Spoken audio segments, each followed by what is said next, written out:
അതിർത്തി ഗ്രാമങ്ങളിലെ ഒട്ടുമിക്ക റോഡുകളുടെയും സ്ഥിതി ഇതാണ്. ഇരുചക്ര വാഹനങ്ങൾക്കോ ഓട്ടോറിക്ഷകൾക്കോ പോലും പോകാൻ പറ്റാത്ത ശോച്യാവസ്ഥയിലാണ് റോഡുകൾ.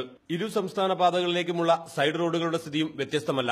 കർണാടകയിൽ നിന്നും കേരള സംസ്ഥാന പാതയിലേക്കുള്ള റോഡ് കർണാടകവും, കർണാടക സംസ്ഥാന പാതയിലേക്ക് കേരളത്തിൽ നിന്നുള്ള റോഡുകൾ കേരളവും കണ്ടമട്ടു കാണിക്കാറില്ല. കർണാടകയിലെ പുത്തൂരിൽ നിന്നും കേരളത്തിലെ അടൂരിനെ ബന്ധപ്പെടുത്തുന്ന റോഡാണിത്. ഇതിൽ 150 മീറ്റർ ദൂരമാണ് ഏറെ ശോച്യാവസ്ഥയിലുള്ളത്. ഈ റോഡ് നന്നാക്കേണ്ടത് കർണാടക സർക്കാരാണെന്ന് കേരളവും, കേരള സർക്കാരാണെന്ന് കർണാടകവും വാദിക്കുന്നു. ഈ രണ്ട് തർക്കത്തിനിടയിൽ ദുരിതത്തിലാവുന്നത് ജനങ്ങളാണ്.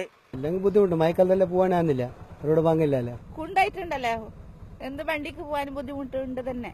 അതിർത്തിയിലെ റോഡുകളുടെ ശോച്യാവസ്ഥയ്ക്ക് കർണാടകത്തെ നമ്മൾ പഴിചാരും, കർണാടകക്കാർ കേരളത്തെയും.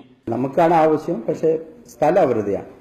അപ്പൊ അവരായിട്ട് അത് ചെയ്യുന്നില്ല, നമുക്കത് ചെയ്യാൻ പറ്റാത്ത നിയമപ്രശ്നമായിട്ട് നിലനിർത്തുകയും ചെയ്യാം. കർണാടക ഏറ്റവും ഇന്ന് ടോട്ടലി നാഷണൽ ലെവലിൽ കർണാടക 1-ാം നമ്പറിൽ പോകുന്ന റോഡിന്റെ ഇതില് ഇത് കേരളം ചെയ്യേണ്ടത്.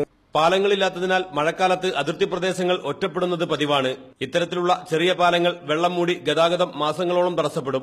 കഴിഞ്ഞ മഴക്കാലത്ത് ബൈക്ക് യാത്രക്കാരനായ SI ഇവിടെ ഒഴുക്കിൽപ്പെട്ട് മരിച്ചതാണ്. എന്നിട്ടും പരസ്പരം തർക്കിക്കുകയല്ലാതെ ശാശ്വത പരിഹാരത്തിന് കേരളവും കർണാടകവും മുൻകൈയെടുക്കുന്നില്ല.